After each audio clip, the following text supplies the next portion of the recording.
What's up, everyone? Good morning, afternoon, or evening, wherever you are. Thank you for tuning in to the Man Cave Sports Talk podcast, where you get real talk, real sports, no agendas, just passion.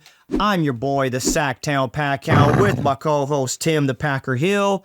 And without further ado, let's go!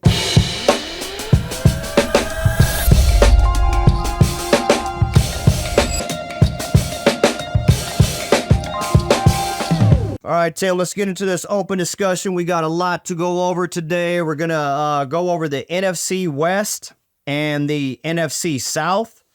And then we're going to get into the NCAA bracket. It's down to the Sweet 16. And then we have something new for you guys today. We're actually going to do a box battle with a new product that just came out. Well, it's not new, but it's one of the newest releases, Elite Extra Baseball. So without further ado, like I said, let's get into this. We're going to jump into the NFC West. We're going to start with my hated team, the 49ers.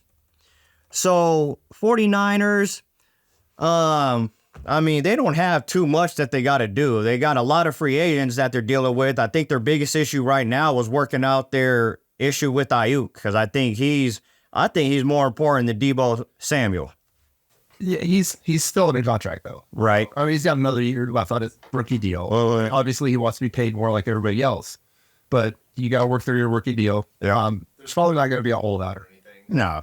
They're not going to ship him anywhere because he is valuable. Yep. So I don't see any issues coming currently, but that all depends on what happens over the next course of the draft and the next few weeks. Well, they lost Chase Young. Yes. And one of their problems that they had later on in the year specifically was giving up a lot of rushing yards, especially on the perimeter. Losing Chase Young is a big deal. But they also lost Eric Armstead and Juwan Kinlaw, defensive tackles. Right. So I mean, they haven't replaced those guys yet. Right. They did get Campbell from Green Bay, inside linebacker, to take over Orrin Burks, who left, which really it's a pretty good upgrade against the run. Right. But yeah, the front four is suspect now. Yeah. And it used to be their big. That was their bread and butter. Yeah. Everybody loved the run, getting really good pass rush. Defensive backs don't have to cover for 5 seconds. Right. But their defensive backs are suspect. Mm-hmm. If you can get over the top on that team. Yeah. As long as you can get your O-line to stop Bosa. Right. And used to be Kinlaw or Armstead. Or the other guys. No, they lost some big names, and they're not picking until 31st. Correct. So they do have 11 picks. So they do have a lot of picks, but sitting at 31. So yeah, I mean, I don't know how they're going to replace all those guys, especially in the draft. I mean, free agency, there's still a few players out there, but free agency for the most part is pretty much wrapped up. There's still going to be some movement. But going into the draft, especially this is not a huge draft for defensive players. This is more of a wide receiver, quarterback, O-line draft. So it's going to be kind of interesting to see what they do. They're going to have to hit on whoever they get. Yeah, but there's going to be a lot of value dropping because all the quarterbacks are going to start taking up a lot of the spots up front. So rest assured, someone will show up to them. Yeah, but they got a lot of places to fill. Like you said, Eric Armstead, that's a big one too. Yeah. He was very, very important, and they lost 3/4 of their front four. Yeah, so, on a team that was already kind of getting susceptible to the run. Correct. So I mean, reroute. Yeah, yeah. Phils did a great job against them. Yeah, and it's still like, is it weird that we're still questioning Purdy? I'm still not convinced he's no. But But the thing is because he was drafted so low, his rookie deal is probably only 3 years. Yeah, for sure. So you're coming into year 3 now. I don't know if his contract is up this year or next year, but he's going to look to be paid. Yeah. And you already know Bosa's got his big ass contract, and McCaffrey's contract is coming up again. Yeah, McCaffrey is going to have to get paid, because if you take McCaffrey off of that team, Oh yeah, no. They're done. They're running. I mean, without him, their running game is Done. Yeah, it's Debo. yes. And running your wide receiver all the time. Yeah, you saw he did not like that too much. It's like running your quarterback too much. Yeah, not a good idea. Yep. So move on to the Los Angeles Rams. I know a lot of people thought, including myself, that they were going to be on the downturn. But I mean, they surprised me. Stafford looked really good, and they might have caught lightning in a freaking bottle picking up Puka Nacua. That dude is unbelievable.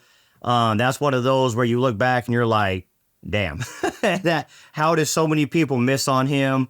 There's a lot of receivers that go late in drafts that just turn out really well. Yeah. I mean, regardless of their skill talent coming in, right, or the fact that they just get them put into a system that fits. That if people overlook people because they don't have crazy combine numbers. I'm so sick of the damn combine. I've said this forever. I'm so sick of people judging a football player on how fast they run in spandex and track shoes. Put him in pads or put him in bump and run coverage on the combine and see how fast he runs. Or standing and jumping. Yeah. Anybody ever standing there jumping? Yeah, exactly. It's just some of the stuff. It's so freaking stupid. As far as offense, they don't have too many needs. Their main core are all under contract. Alaric Jackson, their offensive tackle, they're going to have a priority of re-signing him. He only had 3 penalties and 1 sack allowed all season last year. That's big. And with Aaron Donald retiring, that's huge. That's a big loss. That's as big as you can have. Especially since they lost a lot of their secondary as well. Yeah. So, I mean, their defense took a huge hit in the offseason. They're going to have to replace them through the draft. Yeah. There's not a lot out there to go and get. Nope. I mean, Stephon Gilmore still available. There is Julian Blackman, the safety in Indianapolis. Yeah. Is still available. Yeah. But like we were talking, all the best free agents have all been scooped up. Yeah. I mean, the free agency is pretty much dead. The guys that are still left out there will probably still be out there until the draft. Right. Would be my guess. I mean, I'm assuming they're going to go D-line with their first and second pick because they have to try to replace. I mean, Aaron Donald was such a disruptive force in that line. Oh, yeah. And he still had a lot of years left. You know what I mean? I don't think they saw that coming. No, I don't even know why he would have retired. I mean, he put out a statement, dude. Here's what I think. It just gets to the point with these veterans, especially ones that have already won a ring. They don't want to go through the off-season grind. Mm-hmm. They don't want to go to camps. They don't want to do the off-season conditioning. They don't want to do all that shit. So I'm sure he was like, I'm going to retire. If you guys make a run, I'll come back. Call me up. The good thing with them is that their offense is pretty much set. They don't really have to do anything. I mean, running back. Well, they have one glaring need on offense. What's that? That's the tight end. Tight end. Tyler Higbee for his ACL late in 2023. So depending on his rehab, yeah. When will he return? Yeah. And I can't even tell you their backup. Right. Or their backup to their backup. I just think that's a position that's going to really not be addressed because they have such glaring needs on defense. I think that their offense is talented enough that they can maybe get a tight end that's more of a blocking tight end and put more of, the emphasis on their wide receivers. That guy really run the ball. Yeah. But yeah, also the other issue is Stafford's coming into his 16th year. Yeah. So he's up there. Oh, yeah. When is that shelf? Yep. He's not. Oh, he's got 1-2 years left. He's not Aaron Rodgers. No.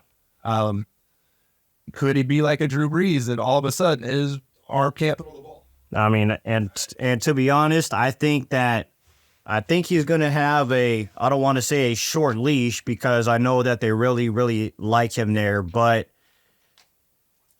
I don't think he's going to be able to repeat what he did last year.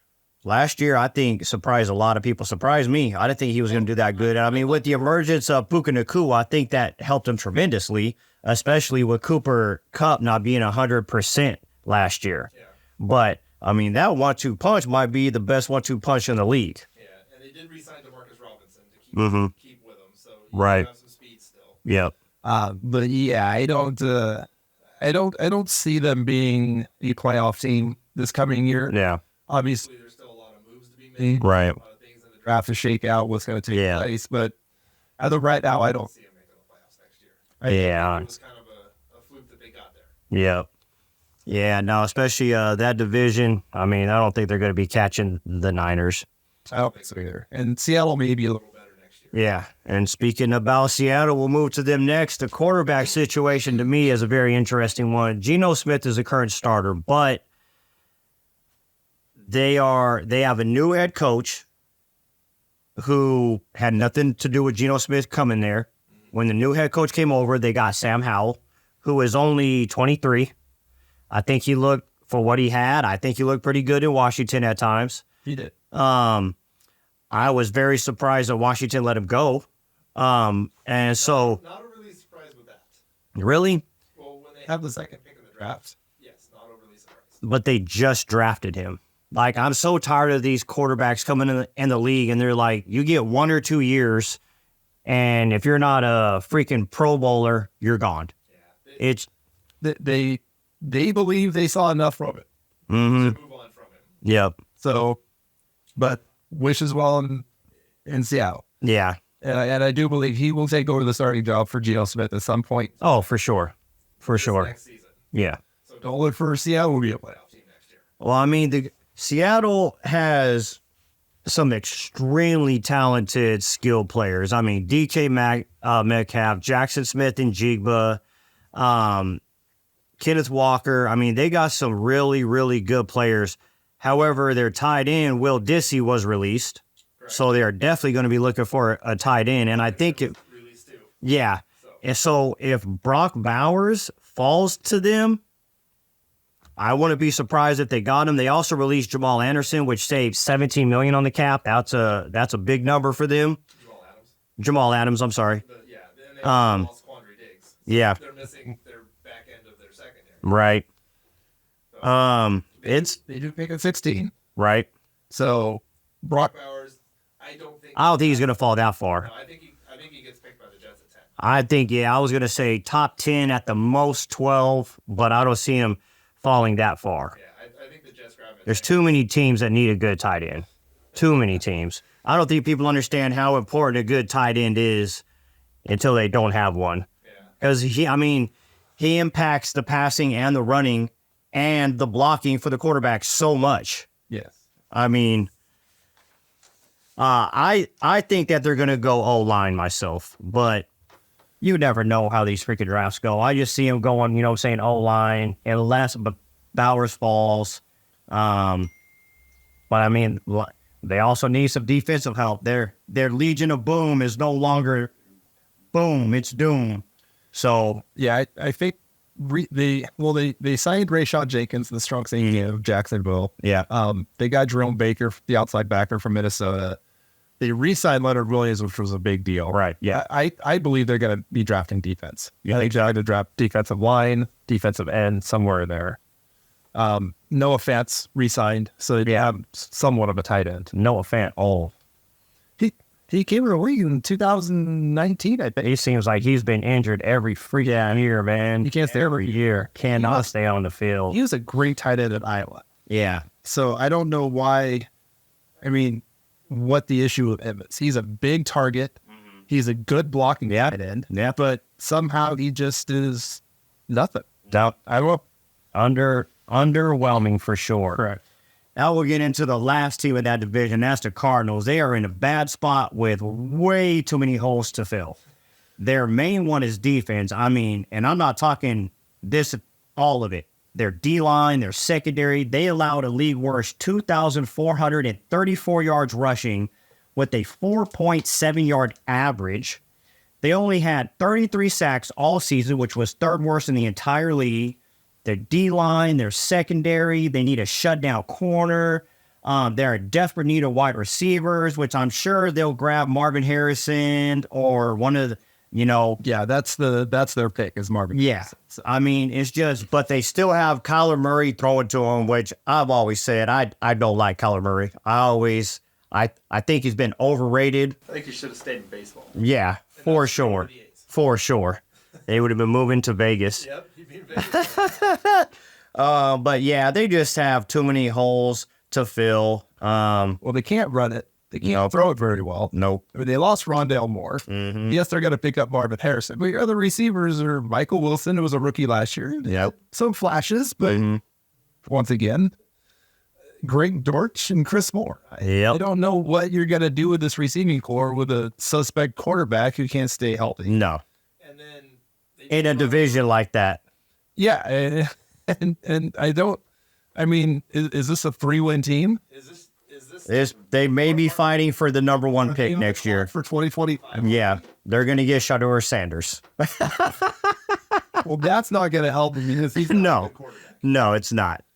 No, it's not. What Dion says. No. Your boy is not. No, he is hyping him up big time. Yeah. So Yep. he had his run for 3 games last year. Yep. We all saw what he was after that. Yep. I agree. All right, we're going to move on to the NFC South, the Tampa Bay Bucks. I know a lot of people expected them to take a step back last year after Brady retired. Baker balled out. Baker balled out and actually led them to a better record than they had the previous year with Brady. They won the NFC South. That was almost by default, though. Yeah, but still, they did it. I mean, The NFC South is atrocious. it is. It is, I was but surprised anybody's you still over 500. But still, coming in and filling the shoes of Tom Brady, that could, I completely agree. I mean, just that, you know what I'm saying, pressure alone could break a lot of freaking people. Their 2 most important free agents they re-signed, though, Baker and Mike Evans. So that was huge.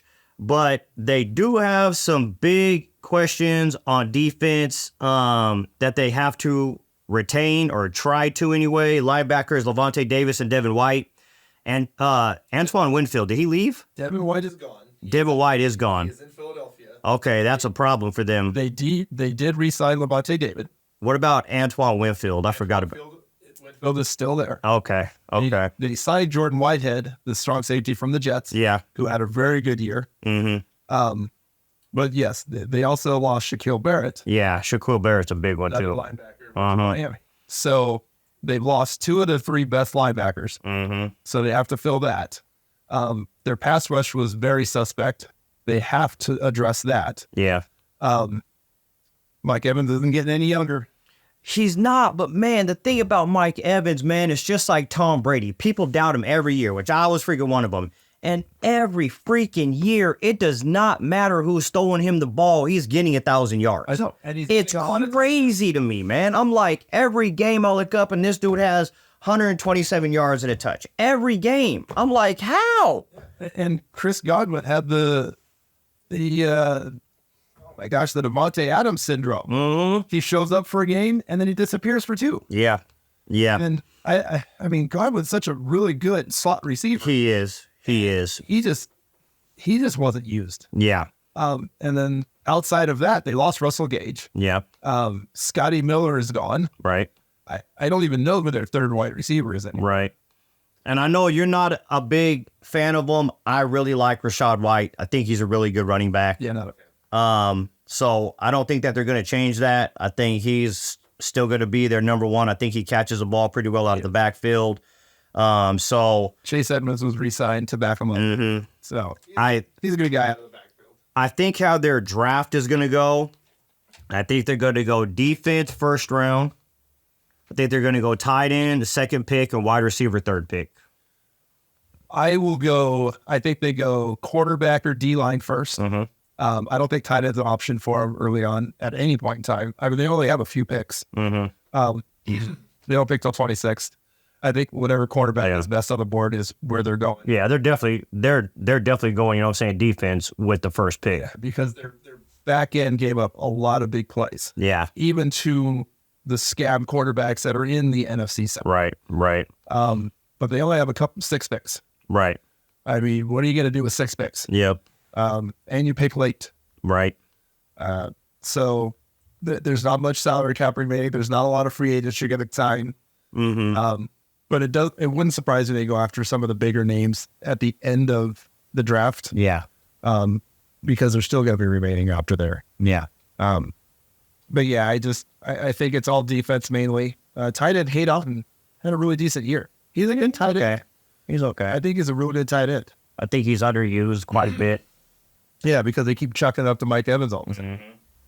Just throw it to that guy. Well, I mean, when he has 12 or 13 touchdowns a year, you kind of got to. And he does it with not a lot of volume. No. He doesn't get a lot of targets. He doesn't drop a lot. No, and he doesn't drop the ball. No. Except for that one where he was wide open for like an 80-yard touchdown. It was right through his hands. And it had to have been either against you or with you on your fantasy team, depending on which. Every year, bro. You know how it goes. All right, let's move on to the Falcons. I think the Falcons are going to win this division this year. I think people underestimate the signing of Kirk Cousins, although I will say I don't know who his freaking agent is, but that dude deserves... Dude, Kirk Cousins in his career has earned like $240 million in contracts. Yeah, it's insane how much money he's earned. And to get the deal that he just got for 4 years coming off an ACL tear for 35 years or a 35-year-old, it's crazy. They also signed wide receivers Darnell Mooney and Rondale Moore. They have a really good offense. Their offense is set. I mean, Drake London is going to take over the Justin Jefferson role that Kirk and JJ had over there. Yeah. Kyle Pitts is a super, super nice tight end. He may actually get some touchdowns. Oh, he's going to be raw this year. Bijan Robinson is a stud running back. They got the 8th pick in the draft. I think it's going towards D-line. I can see him going after Alabama edge rusher Dallas Turner. He had 28 solo tackles and 10 sacks last year. I had Dallas Turner or Jared Verse from Florida State. Yep. They also need some depth at O-line too.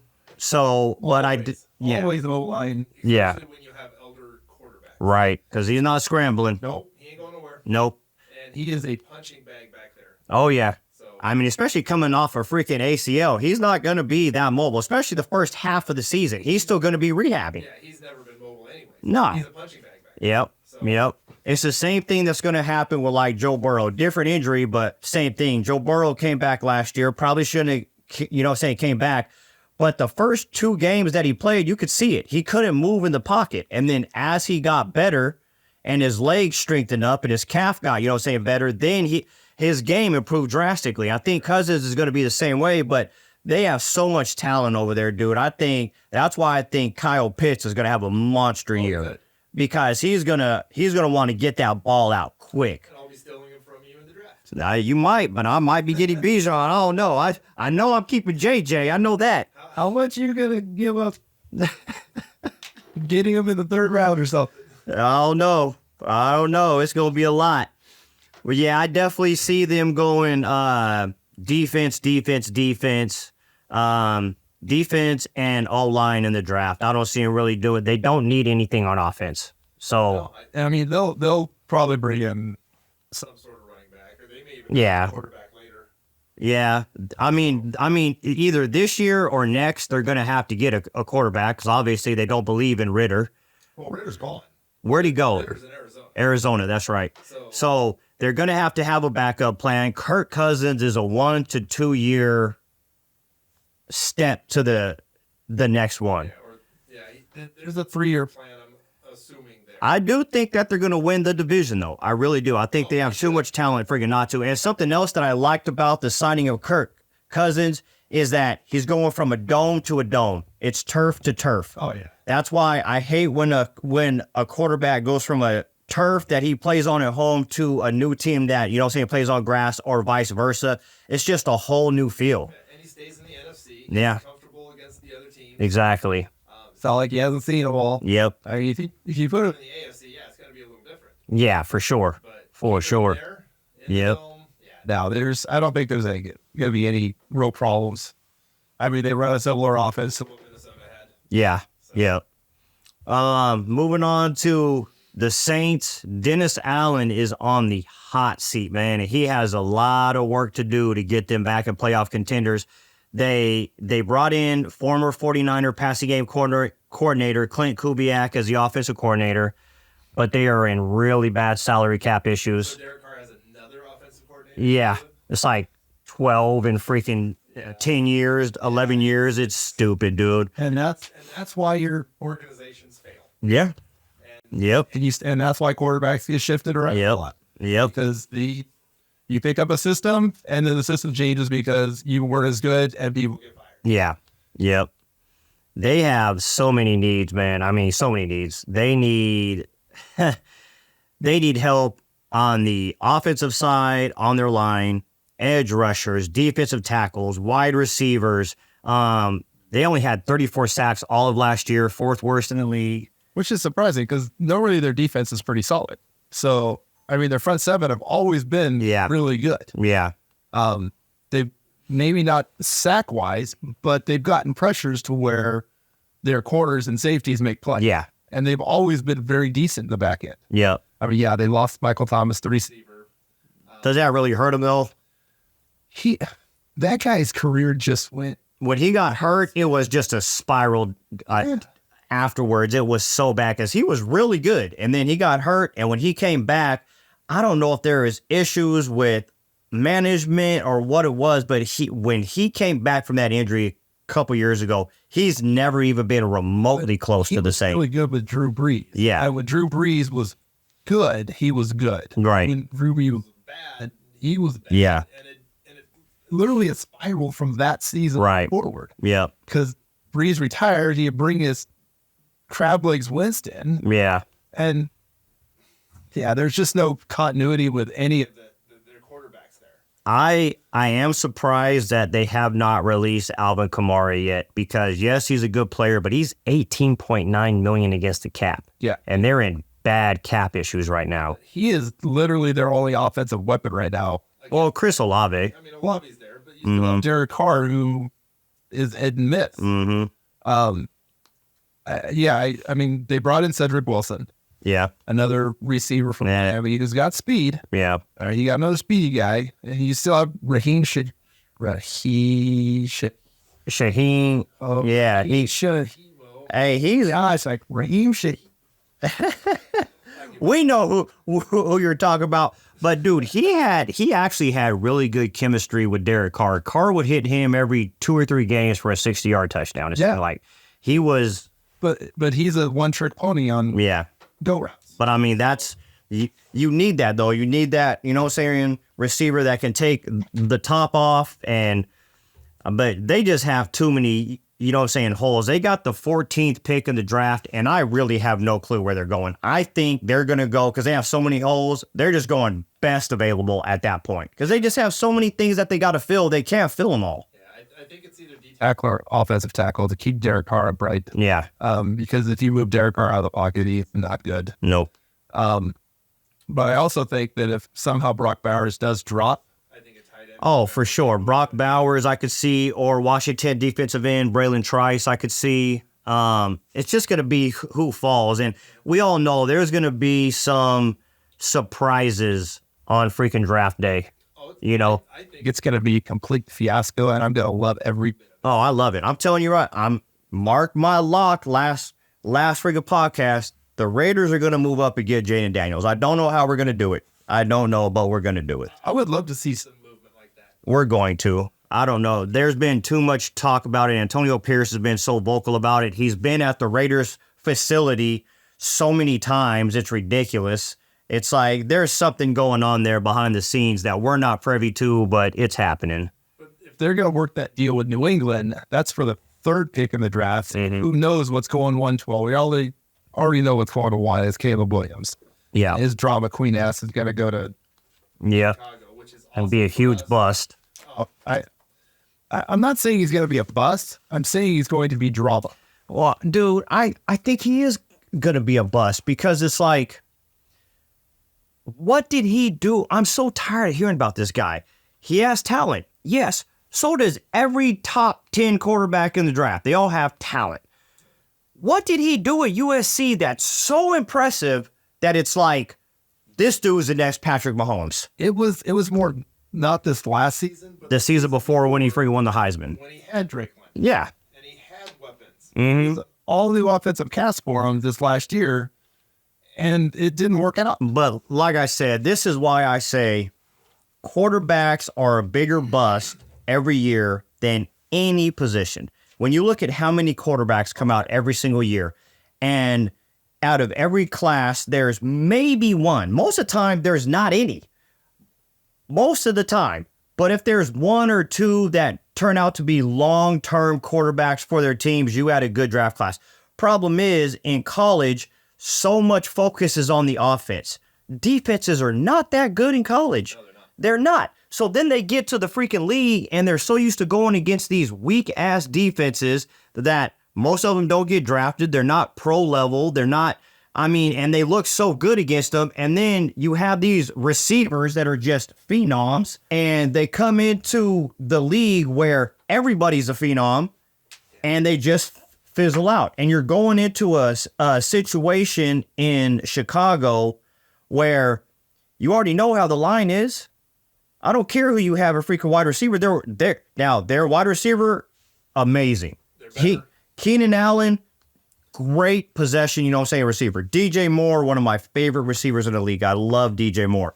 Their line is still trash. Yep. And he's still going to be playing in some super cold weather. You're going from Southern California, where in the winter it's 60, to Chicago? Bro, you in for a rude awakening. But is he really going to go there? See, that's the thing is he going to pull an Eli Manning from 2004 and say, hey, I'm not going to play for you guys? And that's his dad right there. That's his dad right there, man. I mean, we all know what happened with 2004 between Evan and Phil. But if he doesn't go, where is he going to go? He doesn't want to go to New England, same situation, less receivers. There could be any trade possibilities that takes place with day one. But if you trade up that much, you are going to have to give up your future. You are going to have to believe in Caleb Williams so much that they're going to have to do like the Panthers did to the Bears to give up the number one. You're going to give us 2, 3, 4 first rounders. And what did the Panthers get for that? They got a quarterback that looked scared, played scared, didn't do very well, and would have had the second pick in the draft. And don't have a first round. They first round, yeah. It would have been the first number one pick. Yep. And they would have got Caleb Williams. Yep. And so speaking of that, we'll move on to the Panthers. They got a new head coach, Dave Canales. He is is responsible for remaking Baker Mayfield's career. But they have 3 glaring needs. Offensive line. Young was sacked a league high 62 times last year. I don't care who your quarterback is. If he has a second and a half to throw the ball, he's not going to be successful. But they did get Josh Jaiman from offensive tackle from Green Bay. Right. That dude is a very good. Yep. No, he is, but that's one. So you got a lot more holes to fill. You got the left side. Mm-hmm. Okay, so you got your blind side covered. Yep. Who'd they sign wide receiver? Deontay Johnson. So that's going to be super important because last year, Adam Thielen is your number one. Adam Thielen's a great possession receiver. Yeah. He is not your number one. He's a good 2 or 3. And also, you have Chuba Hubbard as your main back. Chuba Hubbard's a decent backup. He's not a starter. Correct. And Miles Sanders. Losing Brian Burns, massive. Yeah. Massive for their, defense. Well, their defense, their entire secondary was overhauled. Mm-hmm. They lost all of their secondary. Yep. And then brought in Dane Jackson, Jordan Fuller. Right. They got Ashawn Robinson, the defensive end from the Giants. Mm-hmm. I mean, they lost Jeremy Chin, Marlon Bell, Shaquille Griffin. Yeah. I mean, the entire secondary is brand new now. Yep. So it's brand new, and they don't have a first-round pick at all. Correct. Yeah, they have 2 seconds. So whoever they hit in the second, they have to, number 1, hit a diamond in the rough, and number 2, they can't miss. Yeah. They also got Robert Humptinger from Seattle. Mm-hmm. So they shored up 2 spots of the 5. They've done very well free agent-wise. They still have good salary cap left. Yep. Yes, they do not have a first-round pick. I think they're definitely going to be better than last year. Well, they can't be worse. That's true. So, I mean, I believe that Bryce Young had a rough Oh, for sure. When you're freaking put behind a patchwork offensive line, it's like that's literally the worst. He came into the worst situation you could possibly come into. You're coming into a franchise that has a bad offensive line. They gave up a lot to get you. You don't have a true number one receiver. You don't have a good running back. What happens when you give up a lot to Yeah, a quarterback? exactly. Is put into a bad position with a bad team. Yep. So, and suspect coaching. Yeah. Oh, for sure. So it was not set up For him to, yeah. And I think that their new head coach is the right one for him. I do like their signings. I'm not too sure about Deontay Johnson. I mean, he's good. He has some drop issues. He does have some drop issues. I would really like to see them try to do something to move up. There's a lot of good receivers in this draft. A lot of good receivers. They don't have anything to be able to move up with. No, There's no way they can go up. They can only go down. Right. Which may be an option if they can pick up a couple more picks. But yeah, going down is not going to freaking help them. If they can't come up, receivers and tight ends will be high on their list. yeah, they need a receiver. Trouble is not a starting tight No. end. And with a young quarterback, like we talked about earlier, having a good blocking tight end is so important. You're basically adding an offensive lineman if you have a really good blocking tight end. They need a lot on that side of the ball. A lot. I don't see him. I mean, I think they'll win a few more games this year. I don't see him doing anything. I don't see him making any noise over there. If they win 5, I'd be surprised. Mm-hmm. So yeah, no, they got a lot to overcome.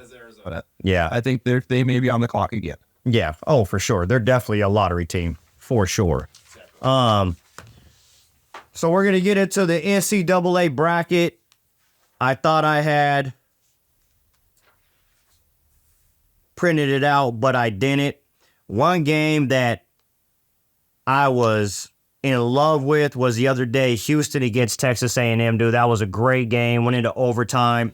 There has been so many surprises, dude. So many surprises. Yeah, the Kentucky getting knocked out. Auburn was mine. I couldn't believe Auburn got knocked out. I am not. Yeah, I believe Auburn was overseeded at 4. I'm an SEC guy. I watched Florida the entire time. I thought Auburn had issues. I thought Kentucky was... Yeah, but they got beat by Yale, bro. Yale. They got beat by rocket scientists. They outsmarted them. They did. I mean, I could not believe that, dude. I could not believe that. I was very happy with that. The one game that I was completely surprised about was Duquesne over BYU. Oh, yeah. BYU came out and shot like garbage. Yeah. Absolutely terrible. And I'm seeing a lot of these higher seeds, or how these games are playing out early on in the first half, is the lack of shooting. Oh, yeah. I mean, I'm seeing teams shoot 26, 28, 9% in the first half. It's like, where is this all coming from? Yep. I mean, I know they're college kids and they're young and they don't know, if they haven't been there, you don't have experience there. Yeah. And Kentucky's one of them. You're one and dones who are one and done. Oh, yeah, for sure. Does that cost Calipari? Do you think they I don't think so either, but at some point they're going to have to move on from him. And to exit that early, I don't know, man. I think he might be on the freaking hot seat. If you look at the college coaches in general, there's a lot of coaches, long-time coaches that are starting to get, like, they want some young blood in there. Yeah, but he's still a pretty good mainstay at Kentucky. Yeah. I don't think he's going anywhere. The game the team that I'm looking at going forward, which, I mean, I have them moving into the Elite Eight, is Gonzaga. Mm-hmm. They were highly touted in the preseason. They played a very hard out-of-conference schedule. Right. They were, coming into the time of the tournament, they were ranked 17 or something. Mm-hmm. They did lose to St. Mary's in their conference title game, but they're battle-tested. Yeah, for sure. They are putting the wood to people. And I mean, they just put the wood to Kansas, and that was fun. Yeah. Because Kansas was highly overrated too. But now they get Purdue in the Sweet 16. Right. If they pump Purdue, which all you got to do is take care of Edey. Yeah. The rest of that team is that dude's a beast, though. He is. And that was the problem that Utah State had. Yeah. Is they couldn't defend Edey. I don't know why they didn't freaking double him. You're still trying to you're trying to leave him 1-on-1. They tried, and it just didn't work. What is he, 7'1", 7'2"? He's a monster, bro. He has good footwork. He has good hands. He has good... Absolutely. So, I mean, you're the player of the year twice for a reason. Will he go high in the NBA draft? No. Maybe. I don't think that he will, because he's not what the NBA is anymore. He's a low post player, and he's not... That's not what the NBA is anymore. If he has a good mid-range game, which I don't see very much of it, right? Because he's always on the block. But if you bring him out to the elbow and you run him similar to Sabonis, and he's got the vision, and you have to double him, shooters around him, it would be hard pressed to stop that. So, yeah, it'll be interesting to see the game that I liked, and one of the matchups I'm looking most forward to. Duke whooped James Madison's ass. They almost doubled him up. It looked ridiculous.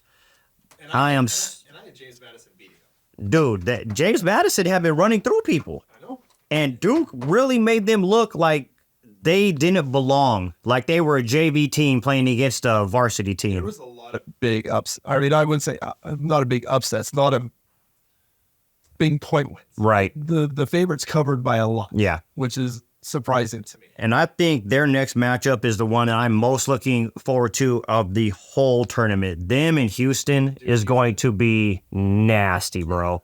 I cannot wait for that, because I got Houston going all. I got them beating Duke, but it's going to be tough, man. Yeah. Duke is playing like, I hate Duke. I hate Duke, bro. I just think they produce insanely good college players, and very few pan out. Besides Jason Tatum, I mean, there's a couple of them, but there's not a lot of Duke players that transfer well from college to the pros, man. It's like you got Grant Hill and Jason Tatum, and then you look at everyone that was supposed to be great, like Christian Laettner is one of the greatest ones. Yeah. You know what I'm saying? Just Bobby Hurley. I mean, they just fizzle. Jared McCain is a really... Jared McCain's nice. Jared McCain's really nice. Yeah, I have a draft. If he catches fire, bro, he's, dude, just like he just, you know what I'm saying, did. He's unstoppable. I have a draft prospect, gold number 10 of him. Oh, nice. So, nice. Hopefully he pans out. I just wanted to get through March Madness. So let's go with our Elite Eight. Okay. And see who's left. Okay.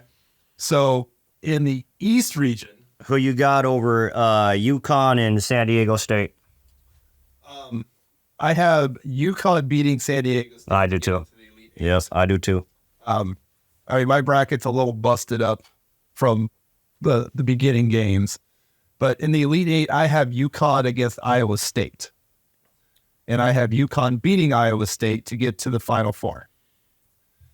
In the, I think this is the Midwest brackets. Yeah, Midwest. North Carolina, Alabama, Clemson, and Arizona. Yeah, I have actually North Carolina losing to St. Mary's, who's no longer around. Right. So I have one of my final 8 gone. I have them beating, I have them losing to Arizona. I have Arizona getting into the Final Four. Okay. In the Houston's bracket, which may be the West. Yeah, that's South. Is it the South? Yeah. Okay. I have Houston over James Madison, which is now Duke. And I actually had Kentucky over Florida, which neither are there. And that was a really sad thing when my Gators took on Colorado in the first round. Yep. It was 102 to 100. Yeah. And with 4.5 minutes left, Florida was down 17. Yep. They came back and tied it with 10 seconds left and lost at the buzzer to Colorado. And I had to go into timeout. Hey, Oakland almost freaking came into this thing. I was begging. Dude. There are no more Cinderellas. No. They're all gone. No. And the 11th seed NC State really isn't a Cinderella. No. And Oakland was only 6 away. No, NC State shouldn't even be here. Right. They won 5 games in 5 nights. Yep. To win the ACC tournament as the number 10 seed. Yep. It's crazy. So anyway, I have Houston over Kentucky. Okay. Houston getting to the Final Four. Okay. In the West bracket or Midwest bracket. Oh yeah, that's the South. Midwest bracket. I have Gonzaga beating Purdue. Right. And I have Tennessee beating Creighton. Okay. And then I have Tennessee beating Gonzaga to get into the Final Four. And then my Final Four is UConn, Arizona, Houston, Tennessee. I have UConn beating Arizona, Tennessee beating Houston, and then UConn beating Tennessee for a championship. Okay. Had to be the back-to-back champions for the first time in a while. All right. I'm going to go UConn over San Diego to go into the Elite Eight. And then I'm going to go Iowa State over Illinois. I'm going to have UConn beating Iowa State to go to the Final Four. Then I'm going to go North Carolina over Alabama. And I'm going to go Clemson to beat Arizona. I think their zone defense is tough. I think they're going to give Arizona problems. But then I see North Carolina beating Clemson to go to the Final Four. And I have UConn beating North Carolina to go to the championship. In the Midwest and South, I'm going to go Houston to beat Duke. I'm going to go Marquette over North Carolina State with Houston beating Marquette to go to the Final Four. Then I am going to go Purdue over Gonzaga. That's going to be a tough one, though. And then I'm going to go Creighton over Tennessee. I'm going to do Purdue beating them, but Houston will beat Purdue. I got Houston and UConn in the championship, and I got Houston winning it, man. And you got all 4 number 1 seeds. I got them. You chalk mother. Hey, Houston has to do something. There's a reason there ain't no more Cinderellas in there. You know the first time that all 4 number 1 seeds have been there? I can't even tell you. No, me neither. It never happens. It never happens. But 2 1s and 2 2s. Tennessee's probably pretty good. They got a little scare in Texas. Oh yeah. There's been some really, really good games. There's been some really, really bad games. There's been a lot of blowouts. Yeah. What I think is funny, because, I do it as a coach, but you always try to hype your team up before a big game, especially when you're going against a bigger seed.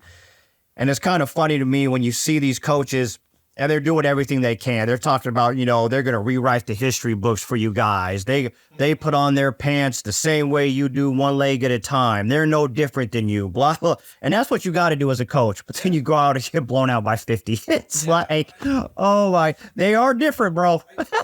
I just wish Oakland would have. Oh my God, dude. NC State to get back. And like I said, they were only 6 points away. They played a really good game. There's a guy on Oakland's team. He's number 3. I don't remember his name. Mm-hmm. He has taken like 370-something 3-pointers this year and 8 2-point shots. Yeah, that's all he does. And it's crazy to see that. That's way worse than us in basketball. Yeah, for sure. At least I would go down on the floor and take layup here or there. And he has taken 8 2-point shots. That's all he does. He steps out of his car. He's in range. He shoots inside the 3-point line once every 3 games. That is so crazy, bro. Oh, that got to drive the coach crazy. I know. I don't see how. I get so mad at my players. My son in particular, dude. He is a huge Steph Curry fan. And my son is nice, man. He's nice. I tell him before the games, hey, bro, get your rhythm first. Come down.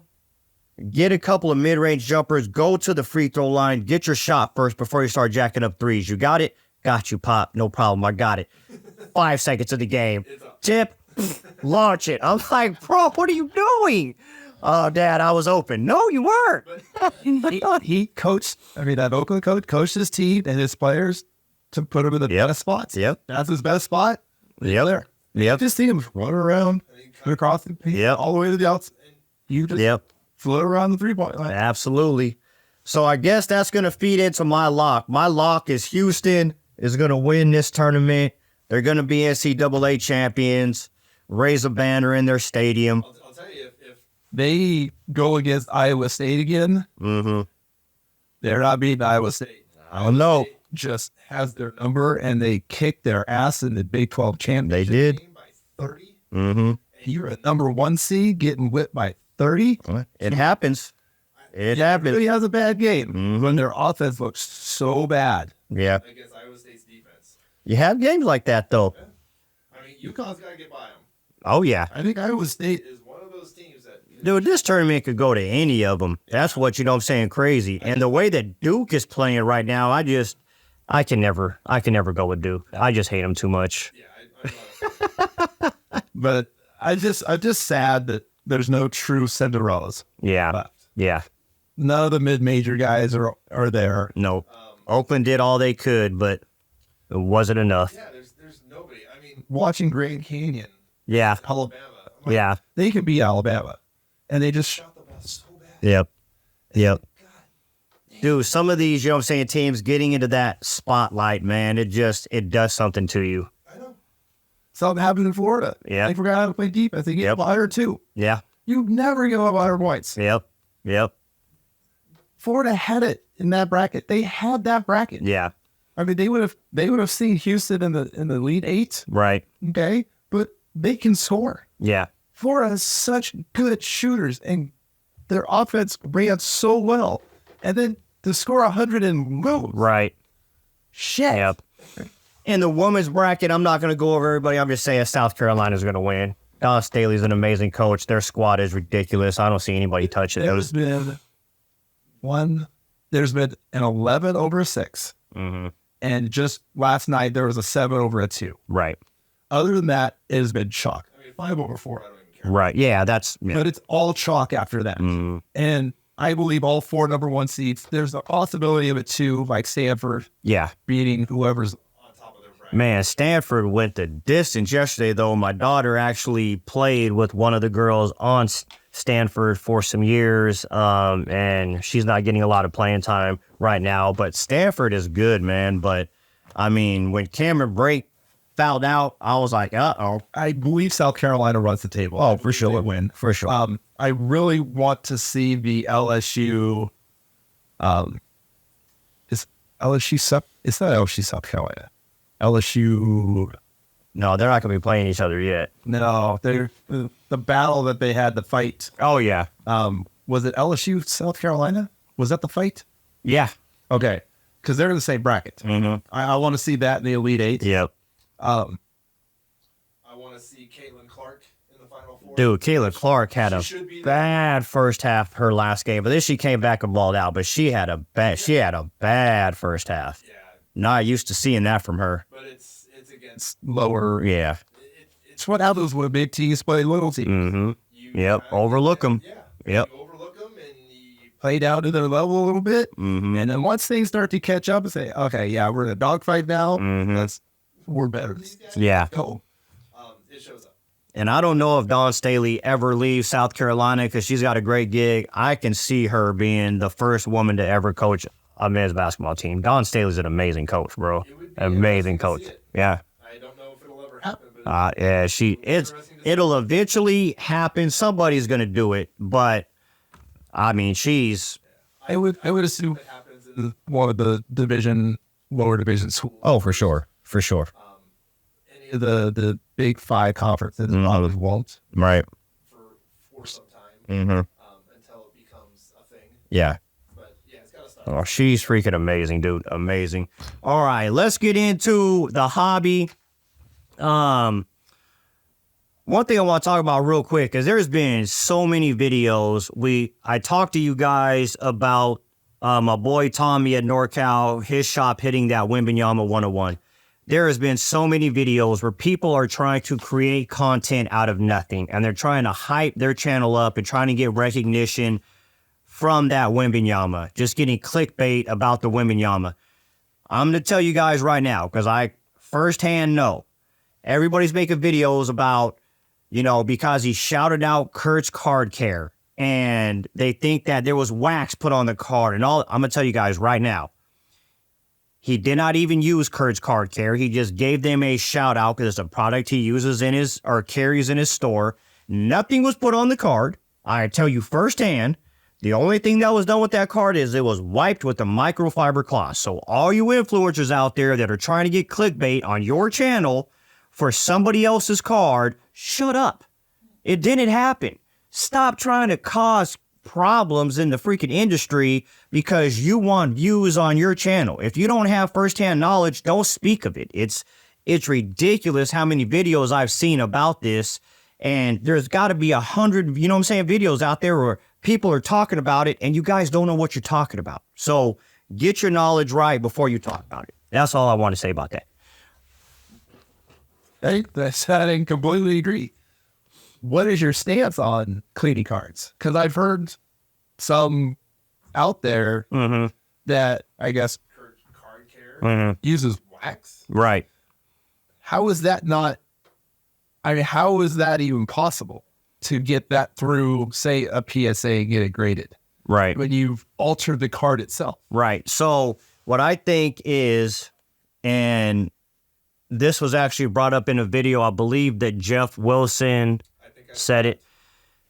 PSA needs to come out with their own cleaning kit. That's what they need to freaking do. They need to come out with a kit where they say, this is okay to clean your cards with, because it's either you have to clean your cards or you can't grade half of them, because half of them come with ink on the back or smudges on them. So obviously you should never be able to trim a card, obviously. Wax, I'm kind of on the fence about this because a lot of people think wax should not be used. They should have some type of surface improvement product, because cards that are moving around in the packs, especially the high gloss cards that get scratched up, you get a high dollar card and you can't get it graded because they didn't package it good, or it got shifted around, or their quality care is ass and you get it and it's damaged. But if you're leaving compound on the card. Well, that's what I'm saying. They shouldn't make a product that when you wipe it off stays on the card. That's not a good product. You know what I'm saying? That's why PSA needs to come out with something. But if you have a kit that is made for cleaning cards, there's nothing in that kit that you shouldn't be able to use. Correct.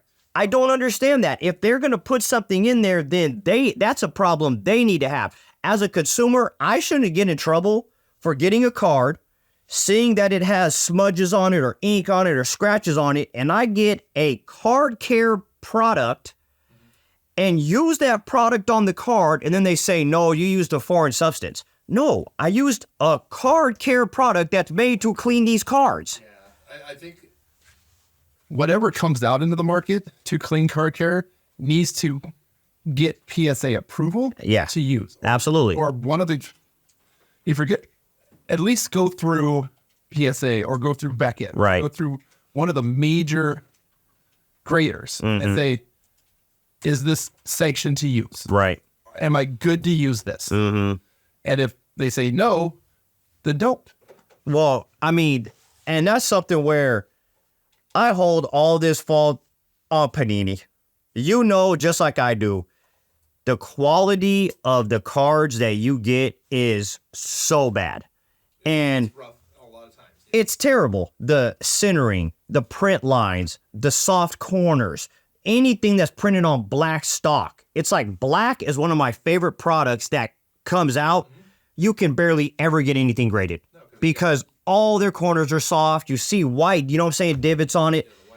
It is so frustrating when you get a box and it's $1,000 and you get 6, 7, 8 cards. And out of those 8 cards, you're probably going to get 1 or 2 that you can grade to try to get your money back. And then you get the card and you're like, shit, dude, I can't even grade this card. Now you've just thrown money away. And it's a constant issue. Like right now I have 8 cards that I sent back, which, you know, they say if you have a damaged card, send it back, we'll get you a new one. Well, it takes 2 years to get stuff. That's the problem. One of the big ones that I had was a Kenny Pickett Mojo RPA to 25. When that card first came out, if it was in pristine shape and I shipped it off and it got graded and it came back at 10, I could have probably sold that card for $7,000, $8,000, $9,000. Now, I still haven't got it back, but when I do, it's going to go in my value bin. It's going to be a $10 card. You know what I'm saying? It's just, it's so frustrating that their quality control is so freaking bad. If you guys watch my videos, you will see I go off on them all the time. Hey, we're going to check out some quality control right here. See, but This is first off the line, and we'll see if I got my first off the line stuff. true. But see, on this, if you get a product that's not that great, you spend what, $100, $120? That's a lot different than spending $1,000 on 10 cards. You know what I mean? It is because the value is here. Yeah. I can't spend $1,000 on 8 cards knowing that the best autos aren't available because Right. they signed with your competitor. But the problem with that is you get a big card out of there, you might be able to sell it for $100, $200. Happy. You get a big card out of one of these other products, it could be life-changing. Oh, You know what I'm saying? That's where it's like, the Wemby you missed. yeah. Still hurts so bad. Still hurts so bad. Have you gotten word of what, or if it has been sold yet?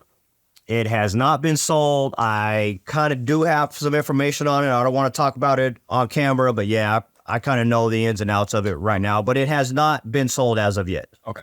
So, Because I have heard that there was an offer of 1.2 million and it was not taken. If that's the case, that guy is an idiot. There is no getting around it. The guy who owns that card, I don't know who you are. You're probably a great guy, but if you got offered $1.2 million, you're an idiot. and it's only going to go down because of all the controversy now, Correct. which there shouldn't be. It's just haters that didn't freaking pull it trying to start something. But, The thing is graded to 10. yep, exactly. That's all I got to say. But So we are $2 million, sell that son of a bitch or you're an idiot. So we are going to do a box battle. We each got some boxes. Tim's came today. Mine did not. So this is going to be our first battle that we do. We're going to pick out a pack. The lowest numbered parallel, right, What was number parallel? is going to win. I am excited about it. City of Football. It's one of my favorite, products. Comes out in 2 days. 2 days. I'm excited about that. $500, Probably. That's what I would assume. 7 cards, 8 cards. You still can't get the best autos. No, but they do have the Color Blast in there, and the CJ Stroud Color Blast is going to be vast. And that's why it's going to be $500. Yep, exactly. So these are the boxes. Terry's going to pick his box. Right? You want this one? Yep. Okay, so there are 5 packs in here, 5 cards per pouch. First off the line. This is the cheapest first off the line product you will ever get. Tim and I both waited. They started out at what, 250? 250. 250, which is crazy for any product on, Panini. We both waited. He got sold for 125, then he got some more at the floor, which was 100. I got mine at 125. They just haven't came yet. Yeah. So they probably shipped me the junk because I got it at Now, the thing about these is you're not getting the current players, so you don't really... These guys are all up-and-coming prospects. I believe they even have high schoolers in here. They have high schoolers. They have Dominican Republic guys. Yeah. It's out that you're not going to get in normal products. Correct. And what I do like about these is that you can get people in here that they might not be anybody right now, but they could be one of the greatest ever, and you never know it. Imagine having this product when, like, Mike Trout came out. You know what I'm saying? And you have a Mike Trout high school auto. Like, that's insane, Okay, so pick a number between 1 and 5. 4. 4th pack down goes to the center. You pick another number 1 to 5. 2. So 2nd pack down goes in the center. now we just rip. I think we should go. You can rip first. Your first number card I got to beat. Okay. Once I beat it, then I stop and you got to beat my number. Okay. All right. Take the 2 packs in the middle. Here we go. Regardless, I owe Tim one of my boxes, so I better get something good.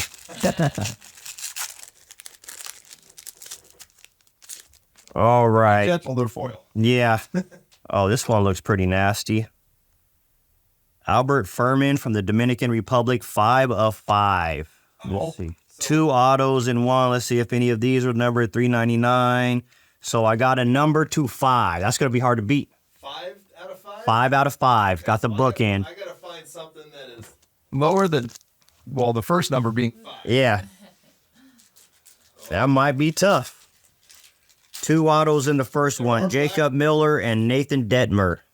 All right, I got a spellbound Phil Skeens, who is one of the top draft picks I know of. That is not numbered. Looks really good, though. We've got Jay Bashir's Elite Extra Edition. Really shiny guy. That is number 15 of 16, so that's not doing it. I got Robbie Snelling Auto. Not numbered. This might be a first off the line. Matthew Wood. Yeah, I love that name. Lay the wood. Look at that auto. Oh my God, that's bad. That is bad. That is numbered nothing. Wow, that's crazy. That was not numbered. Unless it's on the front. Because that looks like it should be numbered. He is not numbered. Wow, I don't see a number. that's crazy. Looks really clean, though. Yep. And then I got a base TJ Nils. So I am still behind. He's still losing, just like in his locks lately. Man, yeah. I got Future Star Status. That is not numbered. I've got Oliver Guerrero, Elite, Blue Sparkle of some sort. 8 of 16. Ooh. Austin Trozer Auto Die Cut. Numbered 192 of 399. That's not going to do it. That ain't gonna work. I got a Dominican Republic League guy of Albert Furman patch. That's who I just got, Albert Furman. Hope he's good. That patch is pretty nice. Josh Rivera. Oh boy. I will say I just got a card from We The Hobby in one of their breaks. It's a Devon Chain RPA. Bro, wait till you see this patch. I haven't even got it yet. It's basically 3/4 of the Miami Dolphins logo. It is so nasty. Really? Nastiest patch I've ever seen. What? Hello there. No! No! Problem with Panini. Oh my God. Oh, that's so terrible. 217 of 349. I think. Damn, he might rip all his packs. Woo. Where's Lombard Jr.? I might not even have to rip anymore. Not numbered. Oh my goodness. This was not good. Good pick, babe. Man. Well, you picked the box. So, all right, Grant, either learning something or another. Oh, that's 72 of 199. Wow. Oliver Guerrero again. This guy's all over my boxes with a jacked up corner. Oh, wow. Number 120. Oh! There we go. You get a 101? Head. Bryce Matthews, patch auto numbered 2 of 49. Wow. We have leader of the clubhouse. All right. And Jackson Baumeister does it. Oh, it is number 8 of 15. And then a base. So 2. 2 out of 49. And somehow I got Panini again. All right. Spellbound, not numbered. We got another Blue Star, Landon Moratis, 15 of 16. Landon Morandis Auto, 374. We have Jose Jorge, triple patch, 137 of 199. And Chase Jaworski base. So, still not winning. All right. We got 2 packs left. We got to beat 2. That's going to be tough. That is going to be tough to beat 2. Higher Learning, Mac Horvath. Oh, we got a redemption. We got a Jeffrey Jimenez, 95 of 499. We have a base signatures 2, Andres Chaparro. We got a Bryce Eldridge patch for San Francisco, not numbered. And we have a base Trevor Harrison. So we're on our last pack right here. Last pack. I have the last pack modem. See another Spellbound. Jacob Wilson to Oakland, now Vegas. We have Jay Bashir's status, 470 of 499. Only 499? Yep. Kyle Teal, Boston catcher auto, 24 of 60. Brandon Sproat, Blue Star Auto, 12 of 15. Oh, man. And Jacob Gonzalez, shortstop base. Winner, chicken dinner. Out of 5. Yeah, So that's pretty cool. that's that one right there on top. That's pretty cool. Although it does have a little bit of a jacked up corner. What a shock. I would have never guessed. All right. So what we won. Enrique Bradfield Spellbound. Not numbered. It's got a little shimmy shine to him. Grayson Hit. Shimmy shine. Numbered to only 200. Oh, that's it. Dylan Campbell auto. Looks like it's numbered to 3 of 60. Oh, man. And then Zach Levinson, Blue Stars auto, numbered 13 of 20. And base Nolan Chanul. Be hearing about these guys in the next few years. Hopefully. And they do have some pretty nasty patches in some of these. Some of these have some really nice patches. Higher learning Sean Sullivan, don't know. There's a green Nathaniel Mercedes from the Dominican Republic status. Status is to 499. Good to know. Travis Sikora, pitcher, 24 of 83. That's an odd number parallel. Aspirations, that's why. Hunter Haas. Haas from Bonanza. Oh, there's a good one. 2 of 5. Nice. That's a nice one right there. Good auto. And then Samuel Luis from Dominican Republic. Man, I can't win a box battle. I tell you. Thanks. Those are yours, son. So what are you, 4-packs, 3-packs? 4-packs, right? Because there's 5. You lost the pack. In the box now. So what we really need is for you guys to tell us what you want us to talk about and what you guys want us to see on, or what you guys want to see on here. If there's a product on here that you want to see us battle, a lot of products coming out. And don't say Flawless. Unless you guys want to buy Flawless, that is the most ridiculous. I can't believe they came out at $17,000 and try to say they freaking sold out in 10 minutes and it's last year's product. Well, they said they sold out at $12,000. That's ridiculous. That's ridiculous. I don't know who's buying them. I want to buy them. There's no way I would buy them. These will be up on eBay. Yeah. So let us know what you guys want to see. Let us know what topics that you guys want to talk about. Oh, did we get the shots? Oh, no. We did. We just put it in a red cup. 1-0. Red cup. 1-0. Tim's up 1-0. That's it. That's the story of my life. And we have it today. Those are big glasses. Yeah. Just gonna have to do a little shot. Glass. For that. Shot. Holy cow. We'll just put a little bit. No, I'll just tip. What would be was after the interview I went through today, so. Alrighty. Got my chaser, Dragon Food, Private Zero. Not a sponsor. Get down. All right. Liquid Death. Liquid Death. We got Patron. So we thank you guys for tuning in. Cheers. Do you shake it? Appreciate you guys tuning in, but until next time, get out of my house. Like and subscribe.